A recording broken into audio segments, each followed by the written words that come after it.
leaders here at HIM say the number of attacks they deal with is growing. The kinds of attacks are changing too.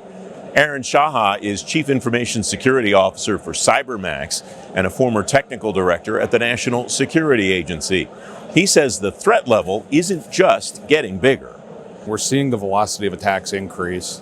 So we just saw Change Health, other organizations that have been targeted. Very difficult, challenging situation for them. Even if they're doing the right things, we have forces outside of our control that might be initiating things, right? Not everything's a nation-state actor coming at us for sure, but there are certainly nation-state actors engaging in funding criminal actors, pushing their weapons to criminal actors. So when we have a nation-state giving a cruise missile to the cyber equivalent of a cruise missile to a cyber criminal, it's very difficult for anybody to defend against.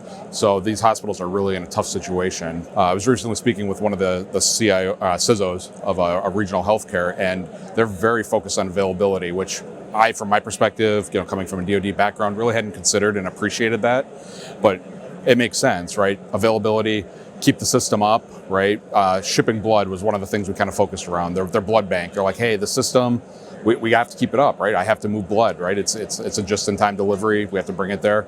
Makes perfect sense. So sometimes the incentives are aligned for more availability than confidentiality. Obviously, they want to protect everything, but Sun Tzu said, if you try and protect everything against everything, you protect nothing. Yeah. Loose interpretation of that. So they're in a really challenging spot.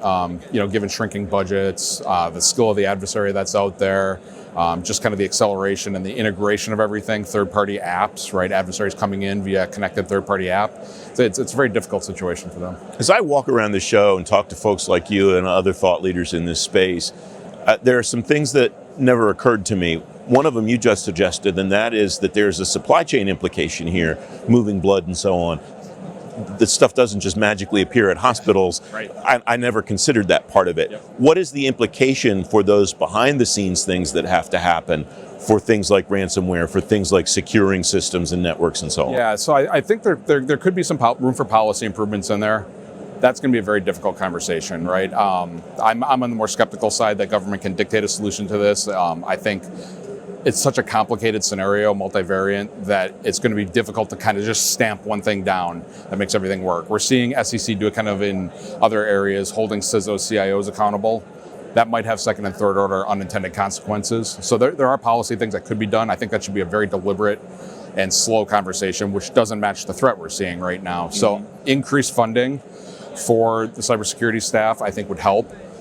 Bringing in SOC personnel, ensuring that the hospitals are there, pulling things up. But you mentioned supply chain. There's even things we're not thinking about from the healthcare side. We're seeing in late 2023, early 24, ransomware attacks hitting Southeast Asia power plants. And as you're well aware, right, hospitals all have backup power supplies and everything, but that's not an unlimited resource. So if we do see supply chain attacks, right, that's the worst case scenario. Is it likely? I don't know, right? But yeah, if we see an attack against the blood supply, overseas antibiotics, right? If they take out a manufacturing plant where we're manufacturing antibiotics in India or overseas, that could have very significant effects towards the U.S. And understanding kind of that long tail of supply chain is very interesting. You used a word at the beginning of this conversation that I think is interesting to describe the tempo that's going on here. You talked about the increase in velocity.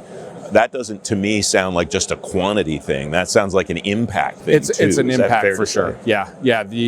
The impacts have been more devastating. Depending on the numbers you believe, I've seen numbers as high as $100 million a day for Change, as Change Healthcare got hit. Some of their clients, $100 million a day impact, that's real money. That's not trivial amounts of money. So when you're talking about a $22 million ransom payment, that math happens pretty quickly. The problem is a lot of time those ransomware payments don't actually impact. I worked a healthcare ransomware where the client decided to pay the ransomware, and we had a 90% plus failure on the decryption that the ransomware actor provided us, right? And when we asked them, hey, well, we didn't ask him, the client asked him, your key doesn't work, right? They just laughed at him, right? Once the detonation happens, you're in a very challenging spot, right? So I understand wanting to pay, pushing forward, but the impact from that velocity is definitely happening, as well as the speed, right? The adversaries are getting faster, more agile. They're very smart people that are operating against us, whether that's nation state sponsored or just cyber criminals in general.